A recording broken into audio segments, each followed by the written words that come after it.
acceptable ranges of physiologic function. This is simply because everybody is different. Now, all the body systems have one thing in common with respect to these acceptable ranges of function. These ranges are dynamic. They are always changing to adjust back to homeostasis. This is called dynamic equilibrium. Think about body temperature, for example. In order for your body to function normally, your core body temperature must stay close to 37 degrees Celsius. In order to maintain this consistent temperature, your body makes continuous adjustments. When you are hot, you sweat. By dispersing the sweat along the skin surface, the body ensures that external conditions cool the blood and reduce the core body temperature. In contrast, if you go out in the cold, your body responds to the external environment and protects the body's core temperature by shivering to generate heat. In this way, the body's systems maintain homeostasis of your core body temperature. The reason your body can adjust to temperature changes through dynamic equilibrium is because there is a set point for your body temperature. This set point is, of course, 37 degrees Celsius. If the temperature deviates dramatically from this set point, your homeostatic adjustments kick in to either reduce your body temperature, by sweating for example, or increase your body temperature by shivering. Without set points, your body wouldn't know whether the conditions were in the homeostatic range. Say you work out at the gym and get your heart rate up. If your body didn't know that your set point for a resting heart rate was 72 beats per minute, your heart rate would keep getting faster and faster until a blood vessel burst or your heart gave out. Now let's turn to our second topic, how the body knows how to respond to different stimuli. What are the components involved in homeostatic regulation? These components are the receptor, the control center, and the effector. Let's discuss the receptor first. Everything that goes on in the human body has to be regulated. Everything from secreting saliva when you eat bread to giving birth to a baby requires homeostatic control. This process relies first of all on receptors.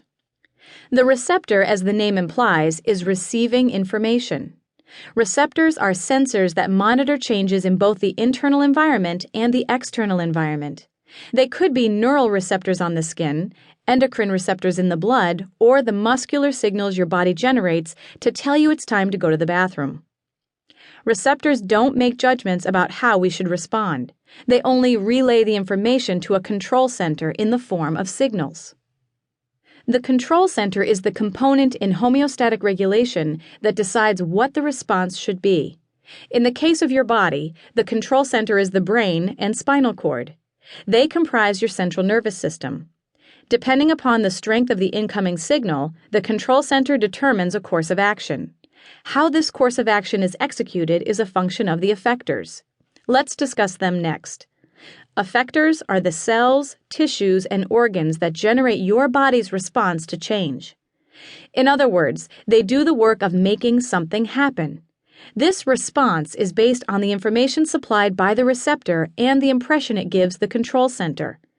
In your body, there are only two types of effector cells. They are either muscle cells or gland cells. Your muscle cells can either relax or contract. Your gland cells can either secrete their products or not. The complexity of their responses is a dynamic equilibrium and is a result of all the different factors that can be included in the response to get back to the set point. For example, let's compare two situations. What happens when you want to ask someone you just met on a date versus what happens when you make plans to go to the movies with your best friend? In the first case, you will probably experience anxiety. Your mouth will get dry, lack of salivary gland secretions, your palms will get sweaty due to sweat gland secretions, your heart will beat faster, your pupils will dilate, and your breathing will get faster, all due to different muscle contractions. Put these all together, and you have a complex response to a feeling of anxiety, all because you want to ask someone on a date and you are worried about the outcome. In contrast, when you invite your best friend to the movies, you are probably not feeling any anxiety, so none of these physiological events will occur. Now let's turn to our third topic, the ways in which your body maintains its stable internal environment. Homeostatic regulation control.